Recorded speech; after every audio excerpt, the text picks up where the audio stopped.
All right, good evening, everyone. Thank you so much for attending TRECA's annual CCP meeting. My name is Jennifer Haberman-Bolin, and I'm TRECA's Career and College Specialist. I'm part of our school counseling team, and I assist students and families with the CCP process. So I'm very excited that you guys are all here to learn some more about CCP, what it is, the risks and benefits, eligibility, expectations here at TRECA. So we're going to go ahead and dive on in. Okay, so what is College Credit Plus?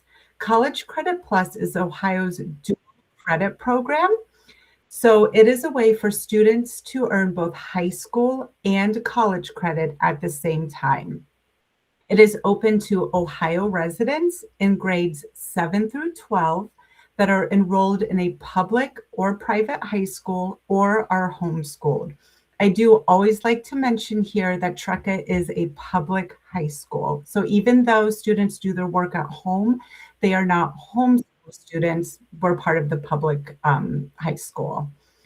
Students are able to take a variety of courses at any public and participating private colleges in Ohio. So CCP, every public college, technical college, they offer CCP courses in some select private colleges. It is only open to Ohio colleges. Students are not able to participate in CCP through any colleges that are outside of Ohio or are just online colleges. And CCP courses are held at the high school, on a college campus, or online. Here at TRECA, we do not have any embedded CCP courses, which means we do not offer any CCP courses through Brightspace. So TRECA students that participate in CCP, they either take their courses on the college campus or online through the college online platform. So how can students participate? There are eligibility markers that need to be met in order for students to be able to participate in CCP. So a student is eligible if they meet any of the following criteria. The first one is obtains a remediation-free score on one of the standard assessment exams. Okay, standard assessment exams are given through the college. Many colleges use the AccuPlacer, and they just test the students to see what foundational knowledge they have to make sure that they are ready to take a college level course, okay? Because remember, College Credit Plus, all those courses are college level courses. If a student has a cumulative unweighted high school GPA grade point average of at least a 3.0, or if a student has a cumulative unweighted high school grade point average of at least a 2.75, but it's less than the 3.0, but they've received an A or B grade in a relevant high school course. So if a student is interested in taking, say, a college level English course, they don't have the overall GPA of the 3.0, but they have an overall GPA of 2.75, and they've received an A or B in a relevant high school English course, then they may be eligible to participate in CCP. College admission. So students, in order to participate in CCP, students will apply for admission at the Ohio college of their choice, and they will submit their CCP application. It's really important to note that the CCP application is different than the regular admission application, okay? So students would find the CCP application on the college website. Usually if you go to the college website, in the search bar, put in CCP, or they might have a CCP tab, that's where they can access the application.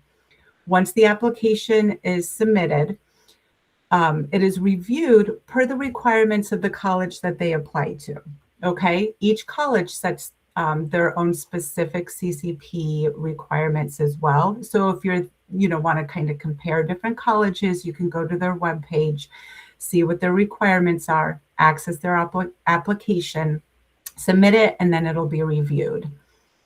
Part of the college application process is there is a permission slip for mature content, and a questionnaire about emotional maturity. So this is very, very important because if these are college level courses, so some of the material might be geared toward traditional college students, right? So 18, 19, 20-year-olds. So if you are a high school student, you really want to make sure that, you have the maturity to take a college course and to also understand that some of the content might be geared for the older students. And colleges have the final decision on student admission. Okay, so they're going to look at your application. They're going to look at your high school transcript. They're going to, make sure the permission slips have been signed and submitted, and then they're going to look at everything and make their final decision whether or not you've been accepted. So course registration. So once you've been accepted into a college's CCP program, you're then going to follow the college next steps, okay? So through course registration, students register for the college courses directly through the college. So that is not something that myself or your TRECA school counselor does for you. You will work directly with the college. You'll be assigned a CCP advisor. You'll work with that advisor at the college. They will discuss different course options that are available to you based on those assessment scores, based on your transcript. If the college course has any prerequisites, which those are maybe courses that need to be taken or met before you're eligible for the college course.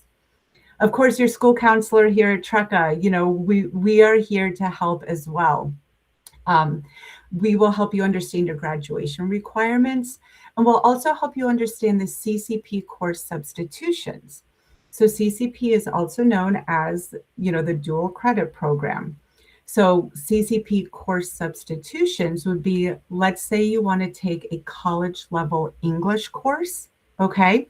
As you know, part of high school credit requirements are you're required to take 4 years of high school English. If you take a college English course, that could replace one of your high school English credit requirements. Okay, so we will talk you through all of that. We'll kind of get an idea of what you're interested in taking through CCP and what your high school schedule could look like. And then high schools and colleges have also developed the 15 and 30 credit hour pathways to really help you determine your plan. Think of it as a roadmap of which courses would be very beneficial to take on that road to getting you a degree. Okay, while we're talking about courses, so students must complete their first 15 credits in level 1 courses, okay? A typical college course is going to be worth 3 credit hours. That's a typical one. So for the first 5 college courses that you're going to be able to take are going to be considered level 1. What are level 1 courses? Think of them as your gen ed courses, okay? Your Englishes, your histories, your sciences, pretty much the courses that you would take in high school to meet your credit requirements. Think of them in the college sense. Transferable courses, courses in IT, computer science, anatomy and physiology, foreign language, those are all considered level 1. Courses that are part of a technical certificate, that are part of that 15-30 credit hour pathway that I mentioned, and courses in study skills, academic, or career success. Most colleges on their website also have a list of level 1 courses. So if you're just kind of curious to see, which math courses might be considered level 1, you can always access the list from their website just to see what they offer. There are some courses that are not allowed through CCP. Okay, CCP funding will never cover private applied courses with one-on-one instruction. So even though a college might offer guitar lessons, okay, those are not going to be covered under CCP funding, so you won't be able to take those with CCP. Courses that have high fees, study abroad courses, okay, so CCP is not going to pay for you to take some courses in France. Physical education courses, Pass-fail graded courses, okay? In order to be CCP eligible, the courses must have a grade A, B, C, D, F, a grading scale. And CCP also will not cover remedial courses or religious courses. Okay, so how many classes can students take? Students may be enrolled in up to 30 credits per year, okay? But this also includes high school courses. So how we come up with the number of the CCP credits that you're allowed in a year is we look at your high school schedule, okay? We put it in this formula, and then that lets us know the maximum number of CCP credit hours that you can take in one school year. The maximum number of college credits a student can complete in its entirety for CCP is 120, okay? If a student enrolls in more than 30 credits for the year, or if they enroll in more than their allowable credits, the student must drop the course prior to the no-fault withdrawal date, which we'll talk about in a little bit, or the student will need to pay for the entire course at the college's standard rates. Okay, so at TRECA, I always like to mention this because, you know, we're a work at your own pace. So there are some times when you might finish up, let's say, one of your courses in January, and then you have the next course added to your schedule. The more high school courses you take in a year, the less CCP credit hours you're going to have available to you.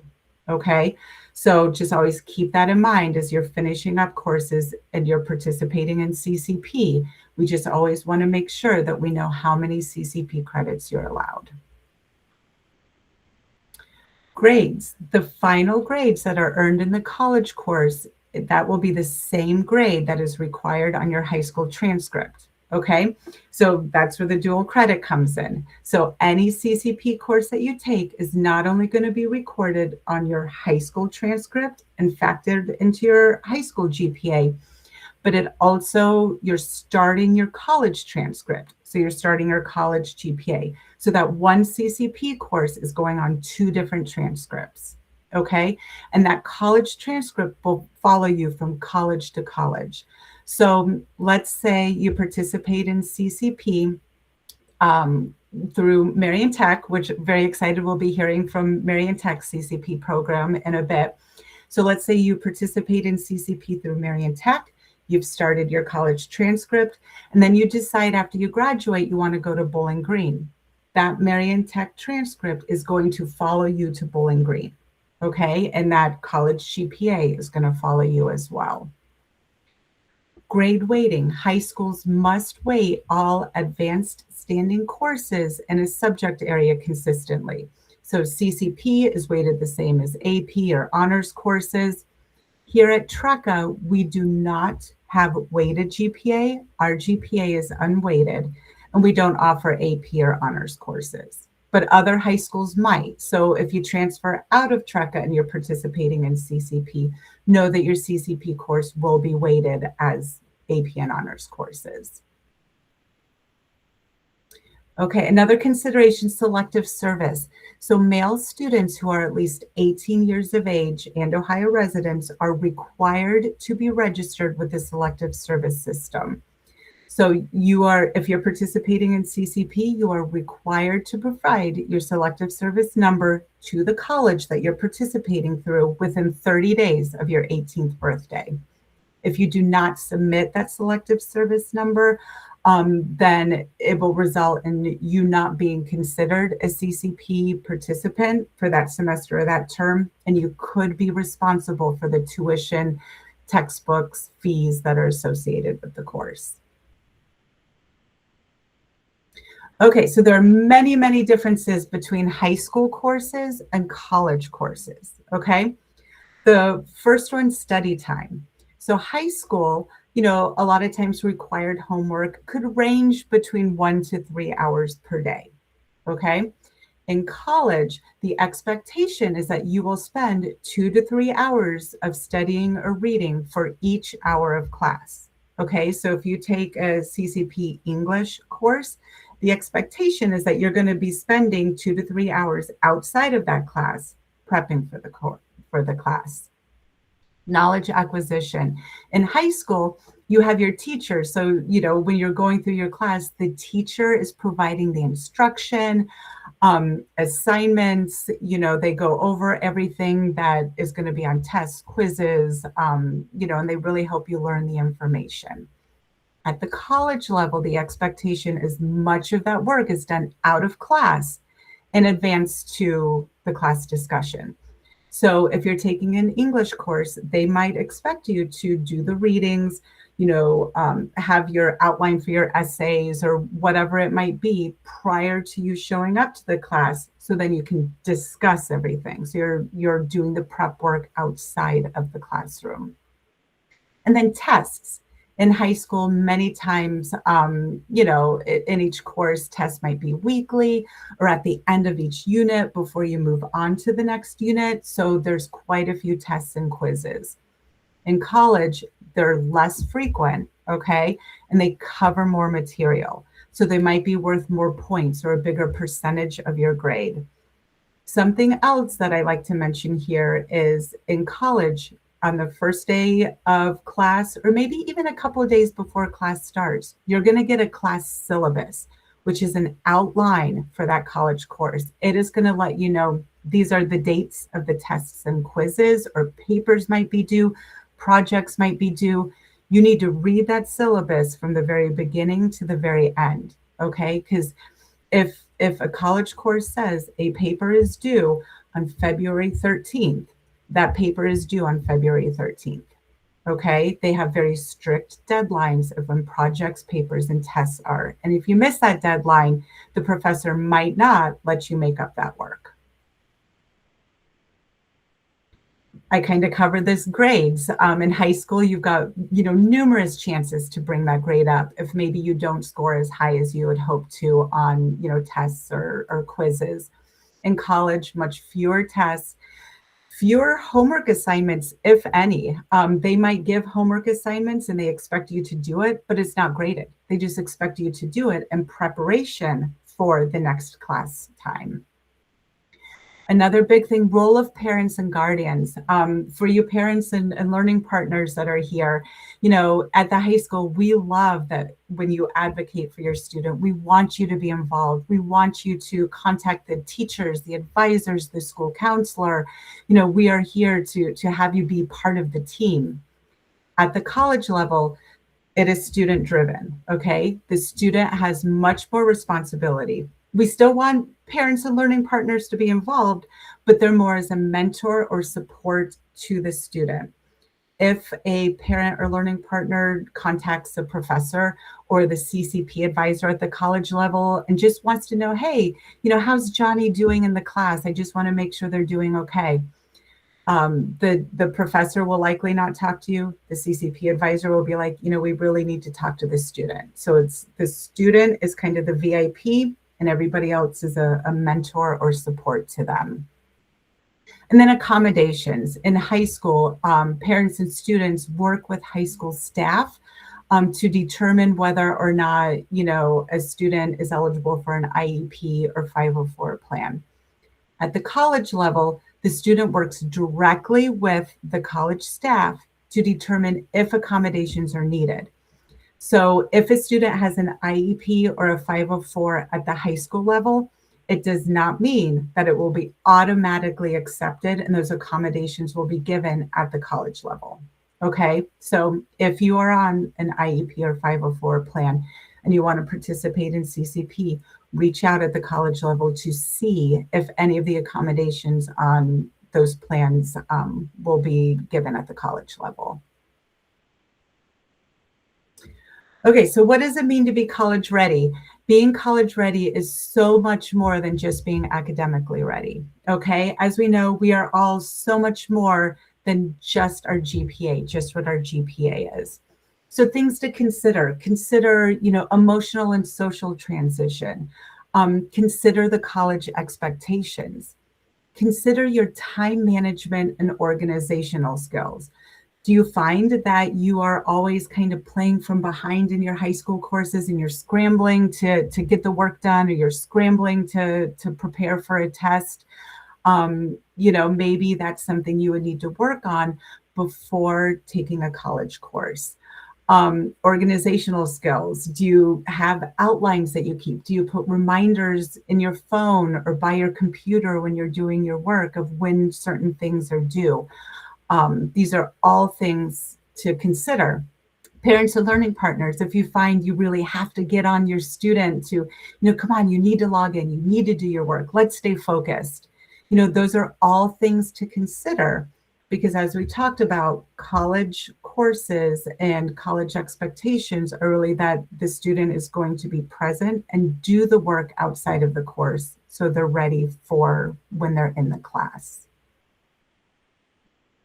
All right, benefits. There are so many benefits to participating in CCP, okay? The first, students can earn high school and college credits at the same time. So like we talked about, you're not only, checking the box for the high school required credits for graduation, but you're also checking off the box on a lot of college courses towards degrees. You can get a head start on career planning, earn degrees or certificate completions. We've had students that, for example, are thinking, hey, I think I might want to major in social work after I graduate. Well, guess what? At the college, you might be able to take an introduction to social work course. So it's a way to start kind of planning like, okay, I'm going to take this course and see what it's about. So when you graduate and you go to college and you have to declare a major, you have an idea of what you're getting into. We've had students take introduction to social work and go, oh, wow, that is not what I thought it would be. So I'm going to kind of explore different careers, okay? CCP is also a great way to experience college early and understand the expectations of college life. We have students that take, maybe one CCP course a semester. So they're kind of dipping their toe in the college pool of, okay, what is it like to be in a college course versus the high school courses? So you can kind of ease in as you learn how to manage your time, as you learn how to organize, your thoughts or the work that's expected on the syllabus. And then also, of course, you can save on tuition and textbook costs, right? So when you participate in CCP, TRECA pays for the course and your textbook costs. And we will cover that more in a couple slides. There are also some risks to participating in CCP. So like I said, TRECA will pay for the course and the required textbook as long as you, the student, earns a passing grade and credit for the course, okay?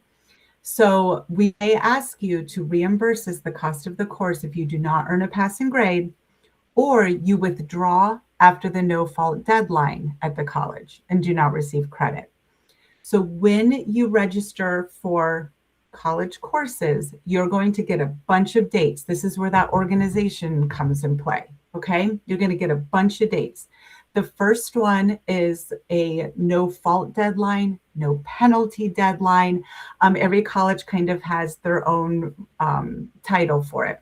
It's very short. It's usually 1 to 2 weeks after the college semester starts that a student could drop their college course, and it's going to be like it never happened. It was just kind of a free trial. Okay, it's not going to show up in your high school transcript, will not show up on your college transcript. You tried it, you went to a course, maybe felt it was above your head at that point. You officially drop it with your CCP advisor, and it doesn't happen. After that no-fault deadline, however, okay, a student could still withdraw from the course, which means you'll get a W on your high school and college transcript, which means that you withdrew. Because you withdrew, you did not receive credit for the course. TRECA has paid for it. So that's where we could ask you to reimburse us the cost. A typical 3 credit hour college course is around $500. Okay, so we don't want there to be any cost to the family, but there are instances where we could ask for reimbursement. It is important to note that a student that is considered economically disadvantaged cannot be asked to reimburse the cost of the course. We get that information from the student packets, the returning student packets, the financial part of that. So, if you want to participate in CCP, please make sure that you complete the student family packet in its entirety. Okay, so underperforming student. Okay, so that is a student that has failed a CCP course. Maybe their college GPA has fallen below the required 2.0, okay? Or if a student withdraws, receives no credit, withdraws from 2 or more courses in one academic term. So if you are taking, let's say, 2 CCP courses this coming fall of 2026, and you drop both of those 2 courses after that no penalty drop, you're now considered an underperforming student. So what does CCP probation mean? Okay, so while you are on probation, the student can only enroll in one CCP course for one college term, okay? So if let's say you drop those 2 courses fall semester, but you still want to participate in the spring, you'll only be allowed to sign up for one CCP course. And you cannot enroll in a college course in the same subject in which you received a D or F, or no credit. If students on CCP probation do not increase their college CCP GPA to a 2.0 or above during the probation term, then you'll be placed on CCP dismissal. All right, so what is CCP dismissal? Once again, if a student does not raise their grade during the CCP probation term, then you are dismissed from CCP. So what that means is you are not able to enroll in any CCP courses, okay? And you are no longer participating in CCP. A student can request an appeal to be reinstated in the program. I will let you know if a student is placed on CCP probation or dismissal, we do hold formal meetings and we go in depth over all of this, okay? Also on our website, TRECA.org/CCP, we do have our underperforming student policy listed there if you want to learn more about that in the meantime. Okay, appeals for underperforming students. I got a little ahead of myself. So CCP probation, once again, a student may appeal to take a course in the same subject in which they previously earned a non-passing grade or received no credit. CCP dismissal, an appeal can occur within 5 days of being dismissed. You can submit an official appeal to TRECA to appeal the dismissal, or you can appeal at the end of the semester. Once again, we do have our policy describing the process.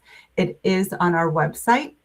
With all appeals, they go to our administrative team, and whatever the administrative team decides, that is final. Okay, so after high school graduation, if you recall, so grades earned in CCP will remain on your college transcript permanently. No matter which college you go to, it's going to follow you, okay? If students fail or withdraw often, future financial aid may also be impacted negatively, okay? Something colleges look at is what's called satisfactory academic progress, SAP. That is a requirement for financial aid, okay? The standards vary per college, but every college looks at satisfactory academic progress. So if you are a CCP student in high school and they're starting to see a history of all these withdrawals, right? Or all these like maybe D's or F's that could impact your future financial aid when you are a traditional college student. That could impact you being eligible for financial aid. That's a big risk. Okay, so there's 2 different options for CCP payment. Okay, option A is where a family or student can choose to self-pay for the college course at the standard college rate of tuition, fees, and textbooks. Okay, if a student or family chooses option A, you would arrange a plan for payment directly with the college. Okay. With option A, students can choose to earn college credit and high school credit. So that course will show up on both your high school and college transcript, or college credit only. Okay, which means that course will not show up on your high school transcript, only your college transcript. If you choose the option A, you need to let us know, your choice for credit for the courses. This also comes in play. Remember, we talked about the allowable CCP credits. So if you sign up for more CCP credits than you're allowed in a school year, you can opt for option A, work with the college to self-pay for the textbooks and the courses. Option B, this is basically why individuals want to participate in CCP, right? It's the default. All college course tuition fees and textbooks will be paid by the state of Ohio. Okay, it's supported by, the school's foundation funds and the college's foundation funds. Through option B, students will earn college and high school credit, and those grades will be on both transcripts. Okay. So there are supports. So CCP students, I kind of mentioned you're going to be given a CCP advisor at the college level. You still have us at the high school level. Okay. So your high school counselor is still going to continue to provide assistance to you, right? We will still meet to look at your high school schedule to see which credits are being achieved through the CCP courses. College advisors, they're going to be able to provide course selection assistance. Colleges also must provide the same academic supports to CCP students, such as tutoring, library access, advising. CCP students, when you are in the classroom, okay, the professor is not going to know that you're a CCP student. They're just going to see your name on the roster of students. You're going to have the same expectations as the traditional college students. So that way, through the college, you're going to have the same academic supports. Okay, you'll have a college ID. You'll be able to go to the library. If you find you're falling behind, you can access the tutoring services. There's also student campus groups. So if you notice that on campus, they have maybe a photography club and that's one of your hobbies, you can join that club. So things that are available to traditional college students like that are also available to you as a CCP student. All right, student athletes, learn the Ohio High School Athletic Association requirements. Okay, you have to have a certain number of credits, per semester, per year to keep you eligible to participate in school sports. Know that summer term CCP courses cannot be used to bring a student into compliance with the OHSAA requirements for athletic participation. So a CCP school year is summer semester, fall, and spring. Okay, so if you're doing CCP in the summer and you're a student athlete at your home school, you cannot use those summer courses to bring you into compliance. All right, will the course credits transfer? Okay, so certain gen ed courses and technical courses will transfer, especially from one Ohio public college to another Ohio public college. Okay, so what that means is if you take a CCP English course at an Ohio public college, so let's say at Bowling Green, okay, and then you transfer to, I'm going to say Marion Tech because we have them here, that should transfer English to English, okay? We always encourage you to check with the colleges to confirm transferability, okay, because there's always kind of those outliers. You can also visit transfercredit.ohio.gov for transfer information, okay? If you plan on going to college outside of Ohio, CCP, once again, is an Ohio-based dual enrollment program. So we always encourage you, call that out-of-state college, see how they handle CCP credits, okay? If you plan on going to an Ohio private college, do the same thing. okay? Because remember, public schools and technical schools, community colleges, they all offer CCP. Private colleges sometimes handle it differently. Right, there are deadlines that need to be met this school year in order to leave the door open for you to participate next school year. The first thing is an intent to participate, okay? If you want to participate summer semester or fall semester, you have to complete the intent form and return it to me by April 1st, okay? Submitting this form by April 1st leaves the door open for you to participate all of next year. If you miss that April 1st deadline, okay, there is another deadline. You can hand in the intent form by November 1st, okay? So if you didn't submit it by April 1st, submit it by November 1st, and then that will allow you the opportunity to participate spring semester, okay? So you won't be able to participate in the summer or in the fall, but you can participate in the spring. This form is required every year. So I know I've got some current CCP students that are in this call. You still need to hand in that intent form. If you want to participate next year, you have to hand in a new intent form to me by April 1st, okay?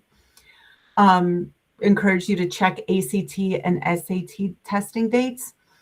If you recall, colleges can set their requirements for CCP. Some colleges might require an ACT or SAT score, okay? So check out that college's CCP website, see if they require it, and then be sure to test early so it gives time for those scores to come back to be included with your application.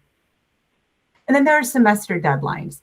If you want to take a CCP course over the summer, please know that summer semester deadlines could be early, as a lot of summer college courses start in May. So you could be starting a college course while you're still finishing up this school year, okay? Check with the college for all other semester deadlines, okay? All right, so next steps. You're going to, if you're interested in CCP, contact the college or look at the college website and see what assessment testing requirements they have. Very important, complete the intent to participate form, provide it to me by April 1st if you want to be able to participate for all of next year, or by November 1st if you want to participate spring semester, okay? You will apply for admission to the Ohio college of your choice by their deadline. And remember, you're filling out the CCP application. And you will attend the required CCP orientation at the Ohio college. So once you submit your application, you let me know so I can send over your transcript to be included with that. Once you've been accepted, the college takes over, okay? They're going to let you know what their next steps are. If you have to do placement testing or assessment testing, when orientations are that you can choose, who your CCP advisor is. So it's really important that you check your email. Please use a personal email on the application. Do not use your TRECA student email because those emails won't come through. So the email that you use on your application, check it frequently for the next steps from the college. And then, once I get the intent form, I will be in contact with you. We're going to schedule an individual meeting with your school counselor and myself so we can discuss scheduling, where you are with your graduation requirements, get an idea of what courses you're interested in taking. So when you meet with your CCP advisor, you have a good idea. Okay, other questions. There is the CCP website. You can also, email the Ohio Department of Higher Education, the Ohio Department of Workforce Development. Their emails are there as well. We do have links to those on our website as well. Okay, so once again, this is very important. TRECA next steps. All right. You're going to fill out the CCP intent form, which is found at treca.org/CCP. I have a little snippet where it says letter of intent. That is where you will be able to find it. It is not on there now. You will have access to it starting next week. Okay? Once you fill out that intent form and send it back to me, we're going to schedule an appointment so we can talk about your plans. We can learn more. We can see how we can best assist you and come up with an idea of what your schedule could look like next year. You're going to submit the CCP application to the Ohio College of your choice. You're going to let me know where you apply so I can send your transcript, and then you're going to follow the college next steps. Okay? Something else, when you do schedule with the college, so you follow the college next steps and you get your schedule with the college, you need to send that to me. Okay? So that way your school counselor and I know what you're taking. So we know if you're taking a CCP English course, you don't need a TRECA English course on your schedule. Okay? Okay, so I'm going to give you a break from me. I'm very excited. We have Mr. Cal Morris, who is part of Marian Technical College's CCP program, and he is going to just give you an idea of, on the college side, what it looks like. So Cal, I think I saw that you had joined. Yep. Hi, Jen. Can you hear me? Yep, absolutely. So I will advance the slide and mute myself and turn it over to you, sir. Perfect. Thank you. So all of the information Jen spoke about tonight is a lot of information. It can be information overload. So it's really important that if you do have questions, don't feel like there's a silly question. College Credit Plus keeps evolving every year, and being in CCP now for 10 years, it changes yearly and keeps me on my toes. So if you do have questions, please ask, because we want to make sure that your student and as a family, you're making the best decision for your student at that time. The reason I say that, a lot of students try and think of CCP, well, am I ready? As a parent, you're asking the same question, is my student ready for college level work? And like Jen mentioned, there's huge positives to College Credit Plus, but not every student's ready at the same time. And that could be in your household, that could be your student's best friends, boyfriend, girlfriend. It's really important that the student individually asks that question to themselves. And the reason for that, if they aren't ready because they play sports or they're in band or they're in different clubs, they might have a part-time job, they might not have the time to dedicate to the college schooling. And they're only a high school student once. So it's very important that they ask themselves a serious question of, can I take on the extra workload, but still do everything I want to do from a high school standpoint? And at times there has to be give and take. Every semester, every year, we always come in to a situation where a student is bit off more than they can chew. They then stop communicating and they find themselves in a situation that they can't get themselves out of. Like Jen mentioned earlier, the college course that your student takes will follow them whatever college they go to. So if they don't take CCP responsibly enough and they don't follow through on their end with what they're signed up for, it could have a huge adverse effect, not only on the high school GPA, but now they have a college GPA. And if your student is requiring to use financial aid after high school to go to college, it could also affect them being able to apply for the full amount of financial aid. So it's very important that as a family, as the student, that you really consider if this is the right time for you. And it might not be right now. It might be, okay, well, I play sports in the fall, so I think I'm just going to take classes in the spring. Or I know I've got a busy fall and spring, I'm just going to take a class in the summer. That's completely fine. But it's really important that you have a plan and that you try and execute that plan with your high school counselors, so you are fully aware of what you're doing before the semester starts. The other piece of that is, from a parent standpoint, even though your student is a high school student and they're a minor, we at the college count them as a college student. So if there's anything that we need to do in regards to communicating with your student, it'll go directly to their college email, which obviously from our standpoint, their MTC email. If your student decides to go to other institutions, no problem, but they will communicate the same way through their college email. They won't respond to a Gmail or a Yahoo or a high school email. It will only come from their college email. So this is another piece that a lot of students struggle with: email, actually checking an email daily, because they're used to either following things on social media or being on the phones a lot. Checking an email isn't something they do very often. So we emphasize and overemphasize that students have to be checking their email daily, whether that's communicating with their instructor, communicating with their advisor, and if they come to MTC, that would be me, because that's how we talk to them. That's how we get information to them. That's how we make sure that they're on the right track. So hopefully that information helps from an MTC standpoint specifically, just in regards to the generalization of what we expect from a student. But then as we get into the application steps, MTC is an open enrollment school. So we work with your student as best as possible. Like Jen said, every college does it a little differently. But we will communicate with Jen, and I hope Jen can confirm this. If your student reaches out to us, we let the high school know immediately, so we can at least let them know what's going on. But then we also ask for transcripts, because the last thing we want to do is put students through extra testing if their high school transcripts meets the criteria to take College Credit Plus. So we'll go through the application process. It's pretty straightforward. It takes about 5 to 10 minutes if you've got all the information. Once that's done, as you can see from my slide, please make sure that you have your student complete the application.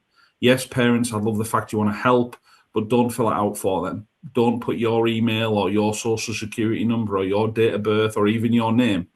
You'd be surprised how much that happens, where parents end up filling in their own information rather than the students, because then it just puts us back another step and we have to get all that information again. Once the information comes through on the application, we'll work with TRECA to get transcripts and then hopefully move you through and get you accepted. Once that happens, the student will receive an email with information of how to set up their MTC email. Once that's done, then we start communicating about courses and classes that you're interested in taking and finding out the reasons why. We want students to take courses for the right reasons, not just to take them for taking them. What's the reason behind it? Does your student have a specific career interest in mind, so they want to take a certain section of courses because that's where they're thinking of going into? From my standpoint, I then line that up with what graduation requirements you still need for high school, and can we merge those two things together to be able to complete college credit as well as your high school graduation credit. And that's vital from our standpoint, because it's great that you want to take college classes, but if you can't and don't graduate high school, you can't use those credit until that happens. So I'll work with you in the school to make sure that we're on that right page and we understand what we're doing for the semester to start. And then we'll talk as the semester goes on in regards to what you want to register for next semester. If your student isn't doing very well, we will send emails in regards to attendance or the lack of attendance. And if grades start failing, we will email the student, we will email the high school to make them aware that X student isn't performing to the level that they should be. And we want to try and step in and hopefully help that situation as best as possible, as early as possible. MTC offers tutoring, so if students are struggling, we can help with that, but we need to know. And if the student isn't communicating with us or the high school, it makes it difficult for us to help. So again, I appreciate everyone listening to the information. Hopefully this helps. My email and office number is on the screen in front of you, but I can't emphasize enough, if you have questions, please ask. And if you're either a student on the call right now and you're contemplating taking CCP, just be prepared to communicate, be prepared to talk, be prepared to ask questions, be prepared to be asked questions. And hopefully College Credit Plus can put you in a position after high school where, you know, you've completed a year of college, or you've at least took off some financial implications for your family, or even just explored certain career fields that you might not have had the experience or chance to in high school. So with that being said, if you do have any questions, again, don't hesitate to reach out.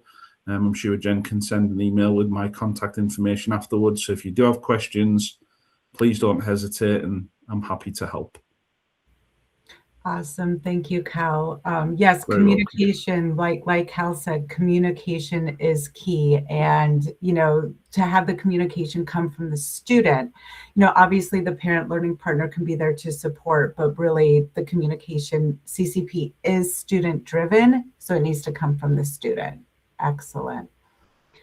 Okay, so that is everything. This is recorded. The recording will be posted on our website. Once again, treca.org/CCP by next week. The letter of intent, also found at our website, is due to me by April 1st if you want full year participation, November 1st for spring semester participation only. And then, of course, additional questions, reach out, to myself or your school counselor. We are more than happy to help.